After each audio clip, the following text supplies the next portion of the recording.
ଅଫିସଟେ ଆମ ପାଖରେ ଅଛି, ସେ ଅନ୍ୟ ଆଡ଼େ ସ୍ଥାନାନ୍ତରିତ ହେବାକୁ ଯାଉଛି। ଆମେ ବି ଖବର ଗଣମାଧ୍ୟମ ଜରିଆରେ ପାଇଛୁ ଏବଂ ନିଶ୍ଚୟ ଆମେ ଆମ ସରକାର ଯେମିତି ନ ଯିବ ସେଥିପାଇଁ ପ୍ରଚେଷ୍ଟା କରିବେ ଏବଂ ଆମେ ବି ଚାହୁଁଛୁ ଯେ ସେ ଅଫିସ ଏଇ ଆମ ଓଡ଼ିଶାରେ ରହୁ। ନିଶ୍ଚୟ ଜଣେଇବୁ ଯେ ଏଇଟା ଆମର ଥିଲା, ଆପଣଙ୍କର ଅସୁବିଧା କ'ଣ ହେଲା, କ'ଣ ଅସୁବିଧା ହେଉଛି ଆମକୁ ରିଜନ ଦିଅନ୍ତୁ ଆଉ ନିଅନ୍ତୁ। କ୍ଷତି ହଁ, ଆଉ ଆମେ ବି ରାଜସ୍ୱ ହରାଇବୁ, ନିଶ୍ଚୟ ଆମ ଇଣ୍ଟରେଷ୍ଟରେ ଆମେ କହିବୁ। ନିଶ୍ଚୟ ଆଜ୍ଞା, କେନ୍ଦ୍ର ସରକାର ଆମର, ରାଜ୍ୟ ସରକାର କେନ୍ଦ୍ର ସରକାର ମାନେ ଗୋଟିଏ ମୁଦ୍ରାର ଦୁଇଟା ପାର୍ଶ୍ୱ। ଓଡ଼ିଶା ସରକାର ଚାହୁଁଛନ୍ତି, ଓଡ଼ିଶା ସରକାର ଚାହୁଁଛନ୍ତି, ଭାରତ ସରକାର ବି ଚାହୁଁଛନ୍ତି କେମିତି ଓଡ଼ିଶା ଆଗକୁ ଯିବ। ଆପଣଙ୍କ ହାତରେ ଏବେ ଗଞ୍ଜାମ ଜିଲ୍ଲାର ଭାଗ୍ୟ, ଯୋଜନା ପ୍ରସ୍ତୁତ କରିବେ ଆପଣ? ହଁ ନିଶ୍ଚିତ ହବ, କେମିତି ଯୋଜନା କରିବେ, କୁଆଡ଼େ ଆଗକୁ?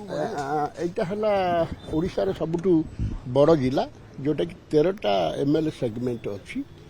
ଆଉ ମୋତେ ଦଳ ସରକାର ମୋତେ ଦେଇଛନ୍ତି, କିଛି ଲକ୍ଷ୍ୟ ଅଛି ତାଙ୍କର ଯେ ଭଲ କେମିତି ହେବ। ଆଉ ଆପଣମାନେ ଜାଣିଛନ୍ତି ମୋର 27 ବର୍ଷର ଅଭିଜ୍ଞତା ଅଛି ପବ୍ଲିକ ସେକ୍ଟର। ମୁଁ ଗୋଟେ ୟୁନିଟ୍ର HR ହେଡ୍ ଥିଲି, ଜିଜାଣ୍ଟିକ୍ ନ୍ୟାସନାଲ ଆଲୁମିନିୟମ କମ୍ପାନୀ ଲିମିଟେଡର। ତା ପୂର୍ବରୁ ବି ଗଭର୍ଣ୍ଣମେଣ୍ଟ ଅଫ୍ ଓଡ଼ିଶାରେ ଚାକିରି କରୁଥିଲି, ଲେବର ଅଫିସର ଥିଲି।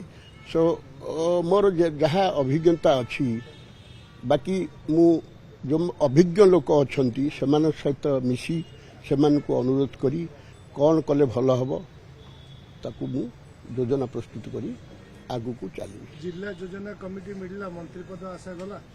ନାଇଁ, ସେଇଟା ଶୁଣନ୍ତୁ, ମନ୍ତ୍ରୀପଦ ଅଲଗା, ଜିଲ୍ଲା ଯୋଜନା ବୋର୍ଡ ଅଲଗା। ଏମିତି ନାହିଁ ଯେ ମନ୍ତ୍ରୀ ହେଇକରି ଜିଲ୍ଲା ଯୋଜନା ବୋର୍ଡ ହେଇନାହାନ୍ତି ବା ଜିଲ୍ଲା ଯୋଜନା ବୋର୍ଡ ହେଇକରି ମନ୍ତ୍ରୀ ହେଇନାହାନ୍ତି। କିଏ ଜାଣିଛି ଆଜ୍ଞା ଜଗନ୍ନାଥ କାହା ପାଇଁ କେତେବେଳେ କ'ଣ ରଖିଛନ୍ତି। ତେଣୁ ଆମେ ଆଶାବାଦୀ। ମୁଁ ଦେଖନ୍ତୁ, ମୁଁ ଏଇ ଯୋଜନା ବୋର୍ଡ ପାଇଁ ବି ମୁଁ କାହାକୁ କହିନଥିଲି। ଆମର ଦଳ ବା ସରକାର ଜାଣୁଛନ୍ତି ଯେ କାହାର କେତେ ପୋଟେନ୍ସିଆଲିଟି ଅଛି, ସେଇ ଅନୁସାରେ ସେମାନେ ତାକୁ ଚୟନ କରୁଛନ୍ତି। ମୁଁ କାହାକୁ କହିନଥିଲି, କିନ୍ତୁ ମୁଁ ଧନ୍ୟବାଦ ଦେବି ଆମର ପ୍ରିୟ ମୁଖ୍ୟମନ୍ତ୍ରୀ ଶ୍ରୀଯୁକ୍ତ ମୋହନ ଚରଣ ମାଝୀଙ୍କୁ ତଥା ଆମର